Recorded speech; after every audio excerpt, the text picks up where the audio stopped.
Hello, എനിക്കൊരു ചെറിയതായിട്ട് അച്ചാറിൻ്റെ business ഉണ്ടെന്ന് പറഞ്ഞില്ലേ. അപ്പം ഞാൻ വിചാരിച്ചു ഇന്ന് എനിക്കൊന്നപ്പോൾ കുറച്ച് ഓർഡറൊക്കെ ഉണ്ട്. അപ്പം ഞാൻ വിചാരിച്ചു അന്ന് പിന്നെ അതിൻ്റെ ഒരു വീഡിയോ എടുത്ത് നിങ്ങളെ കാണിച്ചേക്കാമെന്ന് വിചാരിച്ചു. ഇന്നെനിക്ക് നമ്മുടെ മാങ്ങ അച്ചാർ, നാരങ്ങ അച്ചാർ, പിന്നെ നമ്മുടെ നാരങ്ങ വെള്ളയിട്ട അച്ചാർ, അതൊക്കെയാണ് ഇന്നും എനിക്ക് ഓർഡർ കിട്ടിയിരിക്കുന്നത്. പിന്നെ ഞാൻ കൂടുതലായിട്ടും നമ്മുടെ പുറത്തേക്ക് പോകുന്നവർക്കും അതേപോലെ തന്നെ നമ്മുടെ നാട്ടിലുള്ളവർക്കും ഒക്കെയാണ് നമ്മൾ അച്ചാർ ഉണ്ടാക്കുന്നത്. കൂടുതലും പുറത്തേക്ക് പോകുന്ന ആൾക്കാർക്കാണ്. പിന്നെ നാട്ടിലും നമുക്ക് ഓർഡറൊക്കെ കിട്ടാറുണ്ട് കേട്ടോ. ഏട്ടൻ്റെ ഫ്രണ്ട്സിൻ്റെയൊക്കെ ഓർഡറൊക്കെ കൂടുതൽ കിട്ടാറുണ്ട്.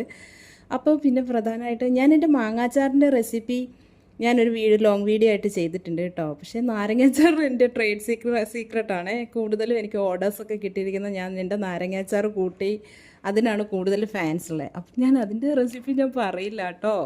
അപ്പോൾ ഇന്ന് എനിക്ക് പ്രത്യേകം ഞാനിന്ന് കുറേ നാളുകൾക്ക് ശേഷമാണ് നമ്മുടെ നാരങ്ങ വെള്ള അച്ചാറൊക്കെ ഇട്ടിരിക്കുന്നത്. അപ്പോൾ അതും കുറച്ച് ഓർഡർ ഉണ്ടായിരുന്നു. അപ്പോൾ അതൊക്കെ ഞാനിങ്ങനെ ചെയ്തു. എല്ലാം ഞാൻ പാക്ക് ചെയ്തുകൊണ്ടിരിക്കുകയാണ്. എല്ലാം പാക്ക് ചെയ്തു, വേ ചെയ്തു. ഇതിപ്പം റെഡി ഫോർ ഡെലിവറി. അതിനുവേണ്ടി എല്ലാം റെഡിയാക്കി വെച്ചിരിക്കുകയാണ്. ഇനിയിപ്പോൾ ഇതെല്ലാം നാളെ എല്ലാം അവരിലേക്ക് നമുക്ക് എത്തിക്കണം. ഇപ്പം കുഴപ്പമില്ലാത്ത ഓർഡറൊക്കെ കിട്ടാറുണ്ട് കേട്ടോ. അപ്പം എൻ്റെ ഈ കൊച്ചു സംരംഭം എല്ലാവർക്കും ഇഷ്ടമായി എന്ന് ഞാൻ വിചാരിക്കുന്നു. Thank you for watching.